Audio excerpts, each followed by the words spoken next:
Welcome to Securing Your Workloads with VMware Carbon Black Cloud. My name is Evan Hernandez, and today we're going to discuss how to secure workloads with VMware Carbon Black Cloud Workload. This is a live interactive webinar, so please remember to ask questions. We'll answer questions as we go and catch up with the remainder at the end of the presentation. As a reminder, this session is being recorded and will be sent to, we'll send everyone a copy of the recording as a part of the follow-up. And with that, I'd like to introduce our speaker, Chris Cord. And thanks. Yep. Yeah, thanks, Evan. Thanks, Evan. So yeah, just running through what we're going to cover today. As it relates to what we mean by securing workloads, it really means securing anything and anywhere that your applications might be running. It could be private cloud, it could be public cloud, it could be containers and modern application frameworks. So we're going to try to cover all of that content today. Obviously, since Carbon Black has become part of VMware, securing workloads in a holistic way is near and dear to our heart. Most VMware workloads run and operate inside customers' data centers. And in many cases, those critical environments tend to be ignored over other environments like endpoints.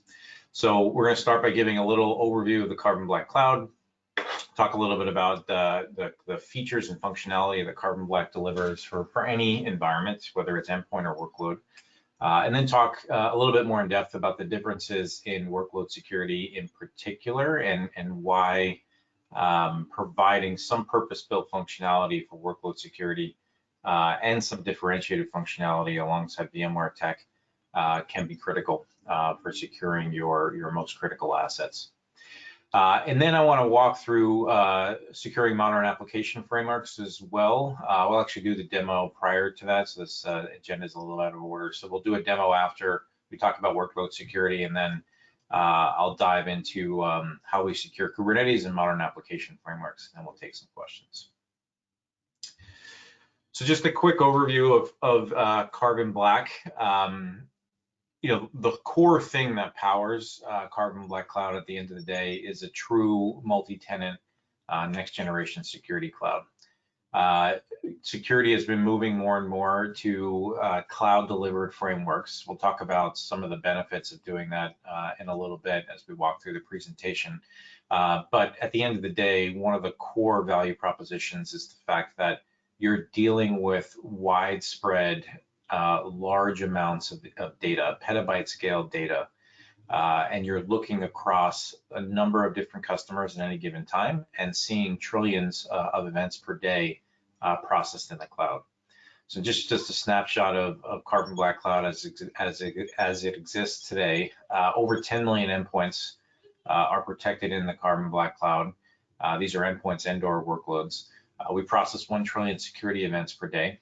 So these are things that we evaluate, look for malicious activity for, connect and analyze together in order to understand attacker behavior. And ultimately what you get is the benefit across 20,000 customers getting that level of visibility and analysis, and basically leveraging the data, collective data across all of our tenants in order to be able to provide next generation prevention and detection. And that feedback loop can be enormously valuable, right? So the more you're able to analyze large scales of data, the more that you're able to provide, stay one step ahead of where the attackers are trying to get to. Now, as it relates to workload security, we think about the world of security through a set of control points. At the end of the day, what you need to do with security is get as much visibility as possible into the areas where attackers might be manipulating or changing or taking advantage of your environment. Almost always that relies on some control point, usually an agent, a sensor of some kind. In the context of an endpoint, you deploy agents out to endpoints. When you think about networks, you deploy network taps and you try to get some visibility into network behavior through network taps. So you need some level of visibility and control, and you need to get some level of view into how the infrastructure is behaving. When we look at workloads in cloud on the bottom left, in many ways they behave very similarly to the way an endpoint behaves. You need to usually install sensors in those environments. In most cases, they're running full-fledged operating systems, whether they're Windows or Linux operating systems. But as you start to get more into modern application frameworks, things like container environments, serverless environments, even platform as a service environments or public cloud environments, getting these control point visibility areas, easily installing sensors, understanding how the application is behaving, is becoming harder and harder, number one. And even in cases where you can deploy agents, you don't necessarily want to be subjected to the level of performance impact or concern with running an agent in an operating system the way you are with an endpoint. So at the end of the day, the core message here is workloads typically require a slightly different methodology for getting control. And we'll talk about that as we go through. Now, when we think about use cases, and this goes for any endpoint or any workload, there's kind of three areas that you need to solve from a security perspective when you're trying to protect your critical assets. The first is around identification of risk. This is an area where specifically for workloads, it becomes even more important because workloads themselves are administrator controlled systems. They don't have a lot of variability in their behavior, meaning that you should be able to tie them back to a better known set of well understood behavior. And therefore, you should be able to monitor that environment for configuration risk, vulnerability risk, baseline the behavior first. So before you even get to an attacker prevention, detection, and response mode, you should be able to identify as much risk as possible in the system and harden that risk down to as minimal as possible whenever you can. That is a big core tenet of Carbon Black Workload. We'll show that when we walk through the value proposition and the demo, both for traditional applications and modern applications. The notion of being able to understand compliance, understand baseline configuration, understand vulnerabilities, and really give the power to administrators to take action on those things and ultimately reduce risk, we believe is a core first tenet to delivering good workload security. And we'll showcase that as we go. The second is around prevention. So, it'd be nice if we lived in a perfect world. Unfortunately, we don't live in a perfect world. You would like to reduce risk down to zero, but attackers have become really good at getting around any level of risk reduction that we have in the infrastructure. And ultimately, at the end of the day, sometimes you just may have a misconfiguration or you may have an unpatched vulnerability, right? So, this is the area where prevention, detection, and response, basically giving you that safety net of protection so that if a risk has not been mitigated and the attacker is able to get in, what can I do to harden the environment, look for malicious activity, prevent malicious action, and that can either be in the form of a malware-driven attack. What I mean by that is someone using a malicious file, or a non-malware attack, which is, could be somebody using PowerShell scripts or other allowed applications and behavior on devices and using those non-malicious applications in a malicious way. When you think about next generation antivirus and next generation prevention, it really encompasses those two things, malware-based attacks and behavioral-based attacks, especially when you deal with the data center. Usually by the time an attacker has gotten past your perimeter defenses, they've gotten past, the firewalls and the other controls that you have at the edge of your data center. The odds of them just taking a piece of commodity malware and running that, exploiting that on a server environment, a workload environment, are pretty slim. It happens every once in a while, but at that point, the attacker is smart enough to do what we refer to as living off the land. And try to stay, underneath the detection mechanisms and perform some level of data exfiltration. So this notion of being able to look at behavior very, very clearly, very distinctly, and use that behavior in sometimes a preventative policy is an important step to protecting workloads. It's super important on endpoints as well, but it's also extremely important with workloads. And then the third leg in the stool here is detection and response, which is really about how do I get better forensic information? How do I get more detail? There's not going to be every type of attacker activity that you're going to create a prevention policy or prevention model around. Again, it would be nice if you can do that, but in certain cases, in order not to disrupt the operations of a machine, you can't always take preventative action and preventative policy. So there are times where you need to do more detection of attacker behavior, get forensic trails of evidence to be able to kind of zoom in to see and look at attacker activity, but also zoom out and kind of see a campaign across a set of assets. Carbon Black has, pretty much invented the endpoint detection and response market. We were the first to deliver endpoint detection and response and have been considered a leader in that space for quite some time now.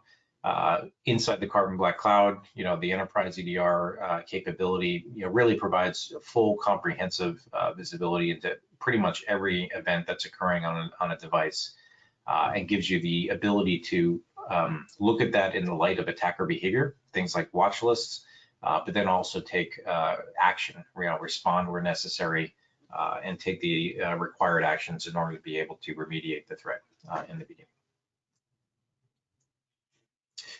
So in a traditional environment, all of these categories ultimately make up a set of tools that you need to deliver in order to provide comprehensive protection and attacker prevention on an environment, right? So you break up all of these categories, and ultimately what you're left with is a set of tools that you have to go out and deploy.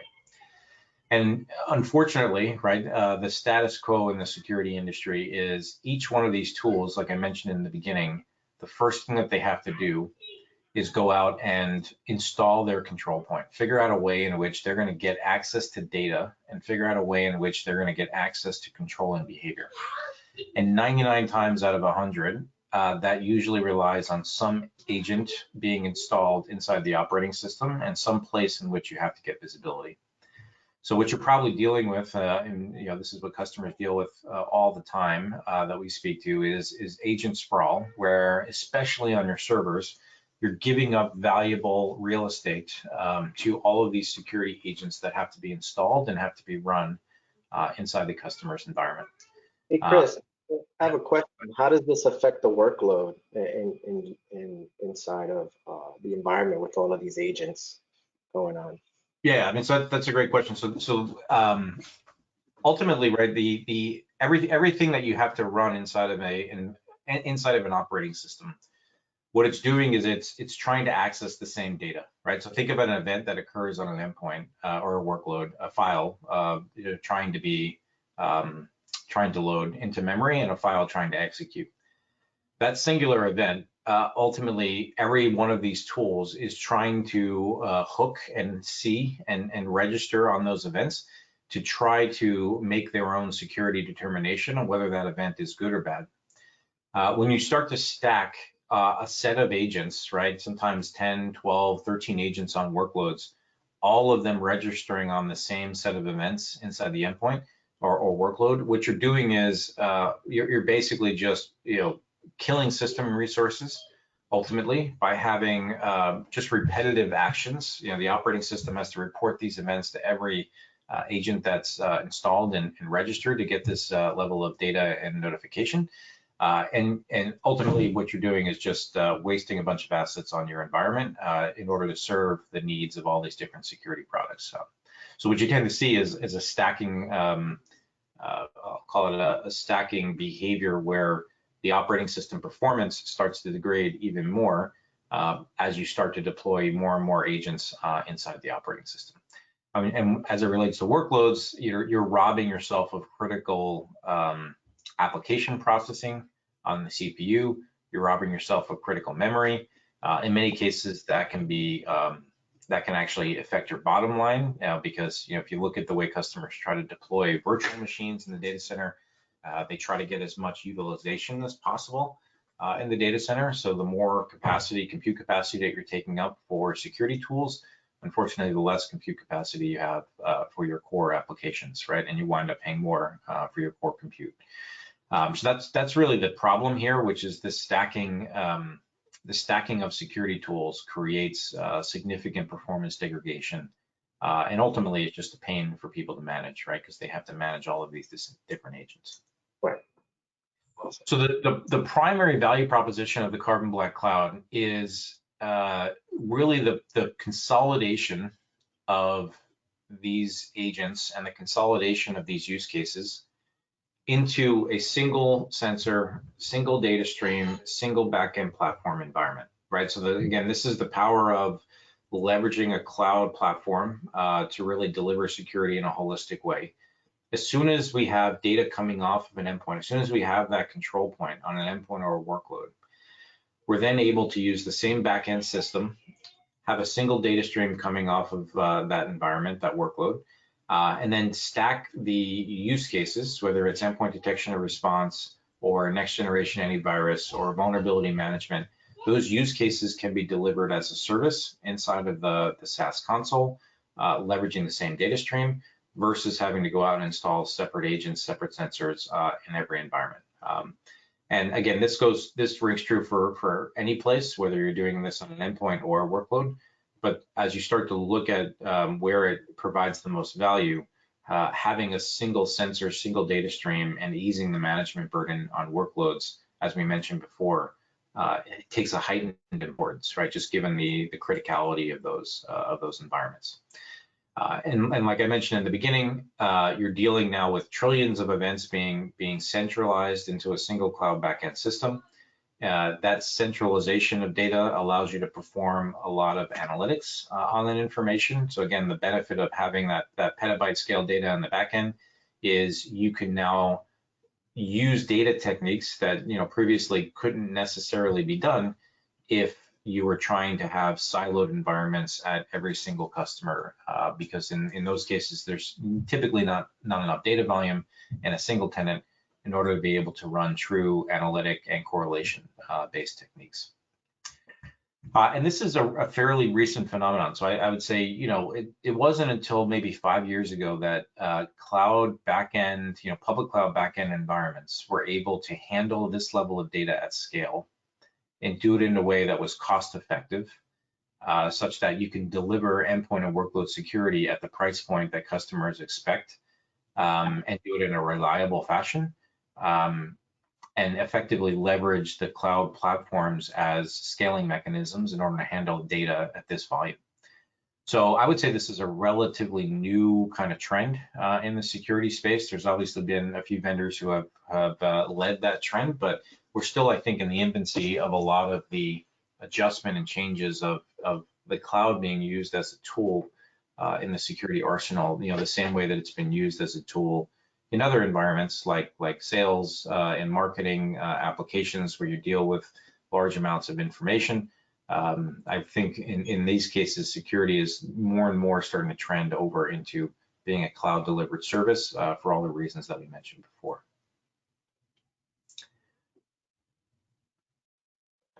So that's all good and great, given the ability to leverage, I'll call it commodity off-the-shelf operating systems.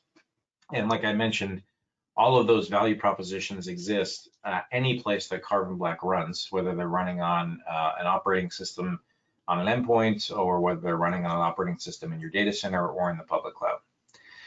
Now, given that we're part of VMware, and VMware is ultimately a data center operating system company, and we provide, virtual compute, what are the things that we can do differently?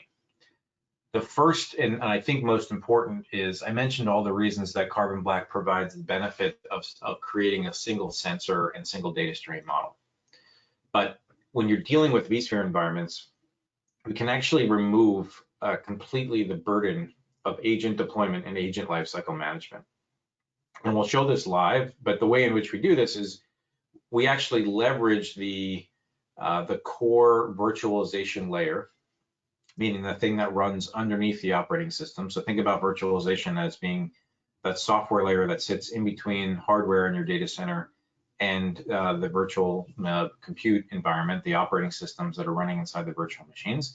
We can leverage that virtualization layer as the place in that can host and deliver the security tooling to your virtual data centers. And again, given where VMware has gone as a company, that can be virtualization and VMware infrastructure running on-prem, or it could be VMware infrastructure running in public clouds, like we have with VMware Cloud, the VMC product, which today runs across AWS, Azure, and Google Cloud.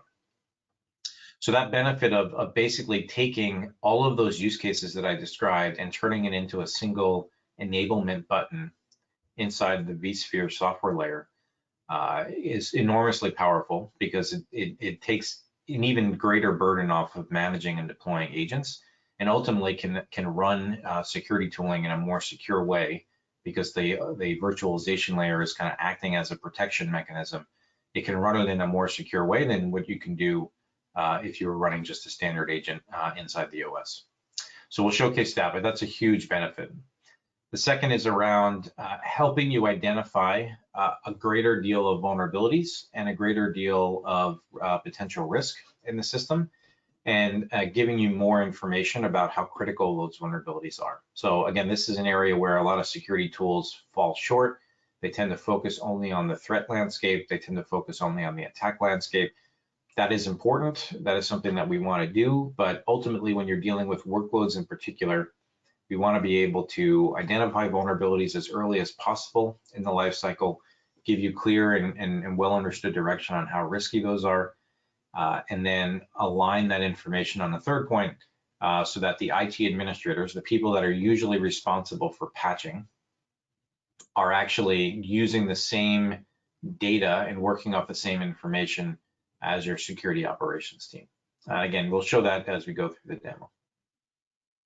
So what we did with the workload security product is we took the base set of offerings that Carbon Black provides today, these things across the top: audit remediation, NGAV, EDR, managed detection, and we expanded that out, and this was announced at VMworld this year, to include new sets of functionality on the top, specifically vulnerability management and something that we refer to as workload visibility, just getting better insight into workloads.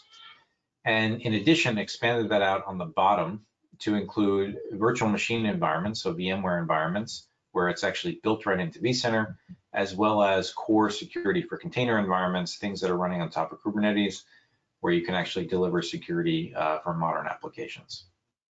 Hey, Chris, what about non-vSphere environments, physical servers? How does that extend out? Yeah. So yeah, that's a great question. So, prior to the Carbon Black acquisition, or prior to Carbon Black becoming part of VMware, we had a number of tools that provided, I'll call it, purpose-built security for virtual machines, and enabled you to deliver security for your vSphere environment, kind of leveraging the virtual infrastructure. But we didn't have that, I'll call it, that horizontal ubiquity to be able to deliver that same set of functionality across any device, anywhere, when you weren't running VMware.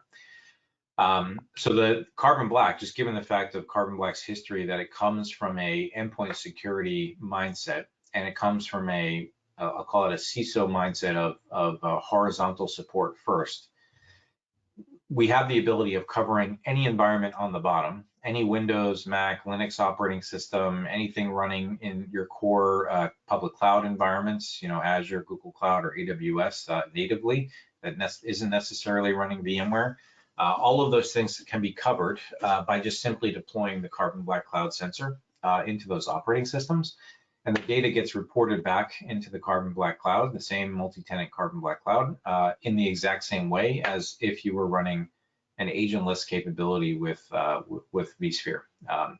So the main benefit from a ubiquity perspective with Carbon Black is the fact that we can always get to the point of deploying a sensor on your operating system and effectively get the same set of use cases along the top, whether that environment is running within a VMware context or without a VMware context. So we feel strongly that you're able to kind of solve this problem holistically, no matter where your workloads might be running. Okay, so like I mentioned at VMworld this year, we announced this notion of securing workloads. It's built around these three tenets that I mentioned before: identification of risk, prevention, detection, and response. It's worth noting on the left-hand side, we've built in full vulnerability management and what we call audit and remediation, the ability to get configuration data, perform scanless vulnerability management on any workload. So you don't have to scan file systems, you don't have to deploy Nessus scans, you don't have to deploy any of these other third-party scanners into your environment. That whole notion of paying for vulnerability scans as well as using agents for vulnerability scans in those environments is completely gone. Prioritization and reporting on vulnerabilities is built into Carbon Black Workload. That scales up into full prevention and detection and response. So, again, with the flip of a switch inside a vCenter, you can do things on the left, but you can also go all the way up to having full-scale prevention, the same NJAV style prevention that we provide across the board, as well as full-scale EDR. So if you wanted to start pulling data for forensic purposes, run watch lists, feed that data back into your SIM system, perform kind of advanced analytics and remediation on that data. All of this is kind of built in to a single data stream coming off of your workloads, integrated into your vSphere environment specifically through a plugin into vCenter, where you can easily flip on this workload security capability directly inside of vCenter and effectively provide this agentless activation. And that can be done through vCenter, but it can also be done through the Carbon Black Cloud console. And Evan will showcase that as we get into the demo. So we're going to show this live, so I'm not going to dive into this too much. Just to orient you around what you're going to see live is you're going to see the vCenter plugin, which again provides you this ability to do a one-click enablement for any virtual machine inside your inventory. You're also going to see this reporting on vulnerabilities directly inside of vCenter. And again, the scoring at the top is the critical piece to remember here. There's no scans that you have to run. There's no additional sensors you have to deploy. This is all built right in to the core capability of Carbon Black Workload. And we provide not just a list of CVEs, but also those CVEs based on risk scoring, sophisticated risk scoring that's actually powered by Kenna Security, which, in most cases, people are buying separately in order to deliver prioritization for their vulnerabilities. But that scoring system is built right in to what Carbon Black Cloud offers. In addition, Evan's going to walk through the how that data looks inside the Carbon Black Cloud. So, again, we're mirroring that information across what people see on the IT administration side, as well as what people see on the security side. So in Carbon Black Cloud, we provide the same view as of vulnerabilities, but we also provide the ability to run custom queries and configuration management. This is through a mechanism that we call Live Query, where you can go out and basically schedule queries to run. We have a set of pre-canned queries that we provide to get configuration data, but then you can also create any custom query that you want to be able to deliver in order to get certain configuration information. And this can be super valuable, especially as it relates to compliance requirements on your workloads. And then ultimately, like I mentioned, all of this scales into the full powerful backend of threat detection, response, and prevention policy. So we're not going to really detail that or showcase that too much today. We're not going to showcase any live attack behavior, but just keep in mind that this idea of workload security, the powerful point of how this is delivered in Carbon Black Cloud is we take a lot of those risk reduction activities and we align it and hug it very close together with the threat prevention and detection and response capability. So like I mentioned, anytime you flip the switch inside of vCenter to turn on workload security, or anytime you deploy this in a public cloud environment, you're getting all of this rich threat activity, remediation, and prevention policy that's backed by NJAV and EDR. All right, so I'm going to hand the ball over to Evan, and he's going to run through this live just to give you a sense of how it looks. All right.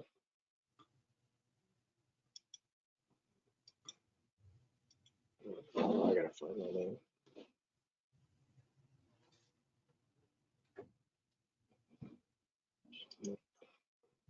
See my screen? I do not.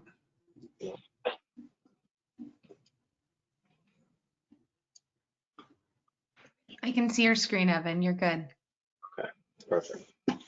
All right, so like Chris was saying, it all begins with enabling Carbon Black inside of the workload, and we'll do that by going into vCenter, clicking on this Enable Carbon Black button. We can also do it at scale and enabling the sensor, providing different configuration files for the different operating systems and separate policies. But once we have that deployed, we can go right into the Carbon Black plugin and get a good sense of, hold on. I'm scrolling up. All right. Get a good sense of what's available and what I can see from a vulnerability perspective inside of the environment. So I can see what my affected assets are, how many vulnerabilities do I have. They're categorized by operating system and applications that are deployed on inside of those workloads. And then looking at the criticality, like Chris stated before, that criticality becomes very important when it comes to mitigating risk inside of your workloads. You can see the CVSS score provided, but also that risk score provided by Kenna, looking at the actual exploitability of that CVE, meaning is it available out on GitHub so I can download that code and execute it inside of that operating system and get some type of escalated privileges or shell inside of the OS. So we can see here, you know, this one specifically around that Active Directory vulnerability that just came out. We could see the risk details and where it's easily exploitable, and then the CVS details tied to that as well, and then the effect that when it comes to the actual asset that has that vulnerability. And then as we proceed to provide that same visibility to security, right, we could see the same Windows operating system here, and then looking at the vulnerabilities that exist the same way, and looking at what that risk score is provided to the security team, so that way they can create a preventative policy for it or a compensating control if you can't patch that system automatically, right? And then moving further, as we have that sensor already deployed inside of the operating system, we can go ahead and then leverage the querying mechanism to look at different options as to how that environment can run, if there's any configuration drift, or there's any additional vulnerabilities that we may want to mitigate. So such as like Eternal Blue, which has been used in many ransomware attacks. I can leverage the query mechanism to see what assets have SMB version 1 status enabled, and then I can go ahead and either remediate that within the operating system, or go ahead and go patch my golden images to ensure compliance inside of my environment.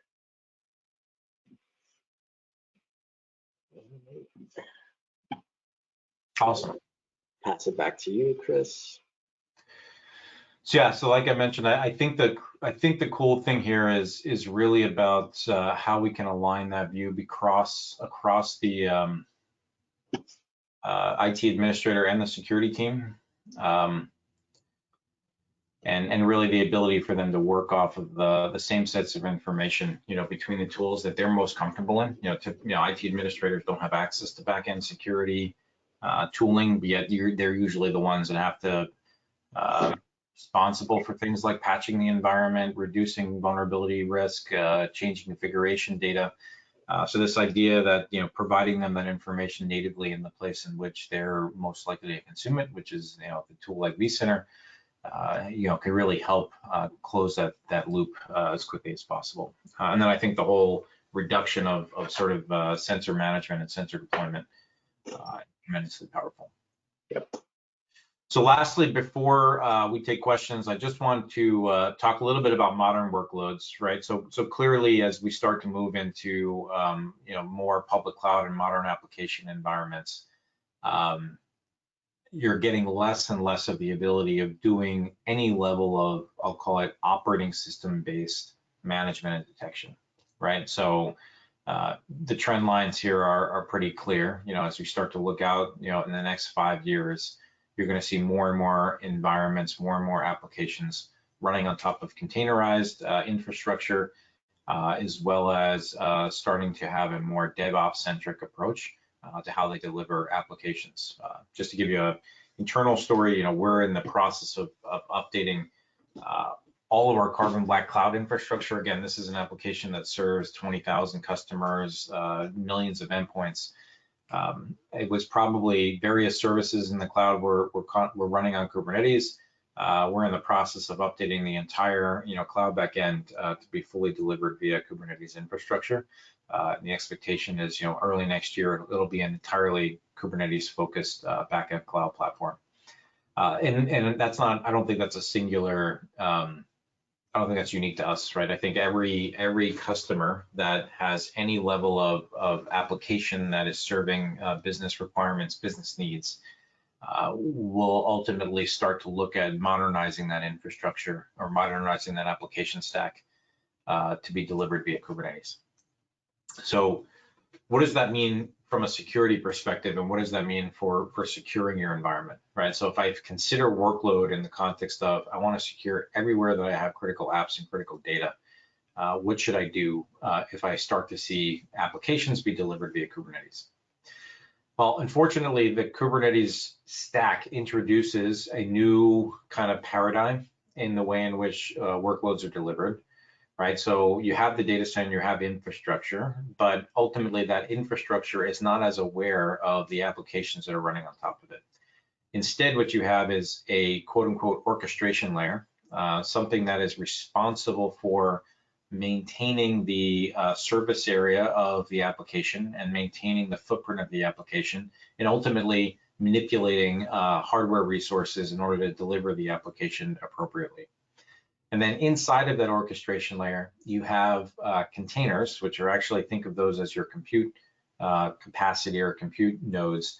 And you have the code itself, which is actually running inside of the container to deliver the application.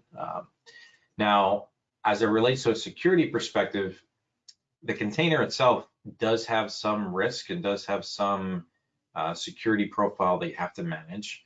Most notably, you have to ensure that it's not running any particular vulnerability, or I'm not delivering vulnerabilities into production by grabbing an off-the-shelf container that has a known vulnerability.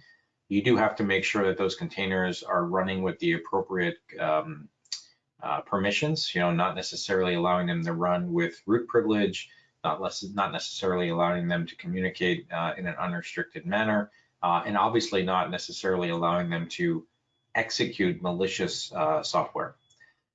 So in those cases, right, there's a set of things that you have to be able to do inside of the container itself in order to be able to provide security and I'll call it an analogous way to what you would want to do is as if you were running an operating system, right? And the big difference is how early in the life cycle can I control the introduction of that risk.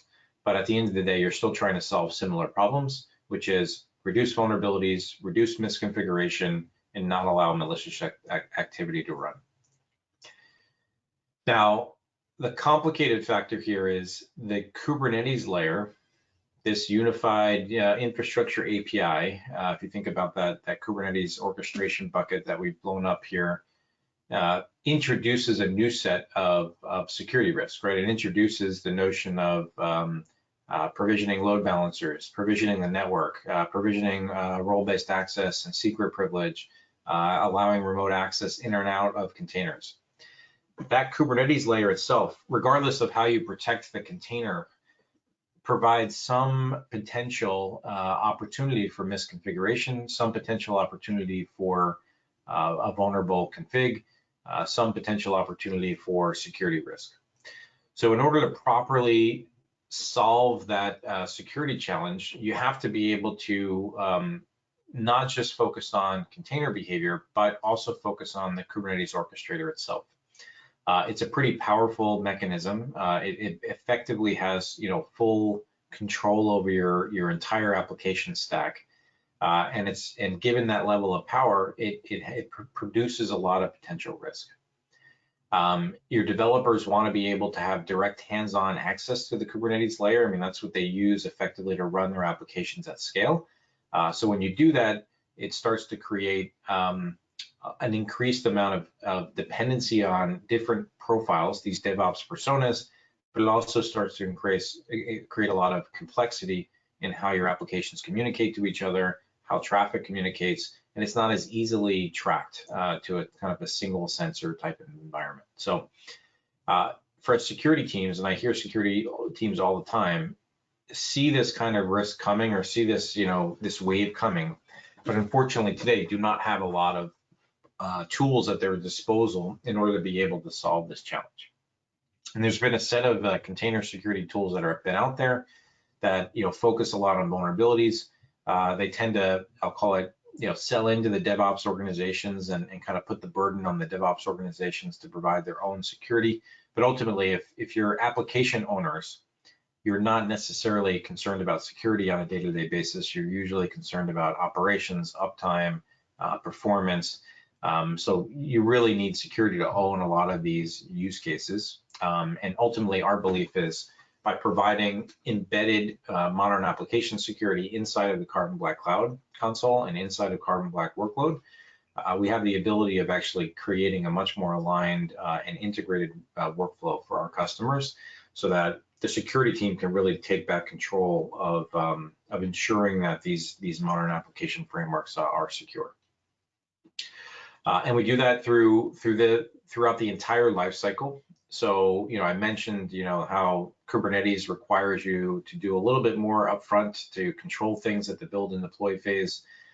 Inside of Carbon Black Cloud, we have a capability that we call guardrails, which includes container image scanning, which allows you to look at the misconfigurations, the compliance risk, the configuration risk, as well as the vulnerabilities of containers being introduced, and do all that prior to an application being deployed. And we can do all of that without deploying a single agent, right? So basically, just by looking at your image repository, just by looking at the Kubernetes API layer, we can determine how risky a configuration is and also reduce the ability for application teams to deploy anything that might introduce additional risk. And then we back that up with full runtime security. So basically, where you do need to actually deploy what we call node guard out to environments where the Kubernetes nodes themselves are being monitored for runtime behavior, effectively integrating that runtime behavior into our prevention and detection and response workflow so that a customer is looking at behavior across the board and they can filter that behavior based on whether they want to see endpoints, whether they want to see workloads that are running inside of a Windows operating system, or whether they want to see behavior coming off of your Kubernetes infrastructure. And that centralization, that sort of ubiquity that we can provide across any infrastructure, we think is super powerful and exactly what security teams are looking for, which is, give them less tools in order for them to be able to provide detection and response across the board. I see there's a hand raised, but I actually don't know how to take action on that. So. Okay, so these are the use cases I described with Carbon Black Workload for Kubernetes. And the key point I'd take away here is just keep in mind that when we talk about workload security, our thought process is you have to think about this in a holistic way. You have to future-proof your infrastructure and the choices you make around securing your infrastructure to provide security for environments that you have running today, which could be your on-premises applications running inside of a Windows operating system, your public cloud instances that might be running traditional instances in public cloud, but also things that are running in modern application frameworks. And this Kubernetes functionality works, like I mentioned before, any place where Kubernetes might be running. It could be, the Elastic Kubernetes service from Amazon. It could be, Google Cloud. It could be on-prem Kubernetes. It could be vSphere delivered Kubernetes. Wherever you might be running Kubernetes stack, this functionality is available. So like I mentioned, just to recap, and then we'll get to questions, we're super excited about the Carbon Black Workload functionality. Ultimately, our goal is to provide, intrinsic, we call intrinsic security, security as close to zero footprint as possible, anywhere where you might be running workloads. And as a part of VMware, we think we're uniquely positioned to solve this problem. VMware, like I mentioned, has infrastructure footprint across private cloud environments that are running traditional applications, traditional operating systems, private cloud environments that are running Kubernetes with our VMware Tanzu stack, as well as public cloud infrastructure. and we're seeing more and more adoption of VMware Cloud, where people can run VMware software on top of their public cloud infrastructure.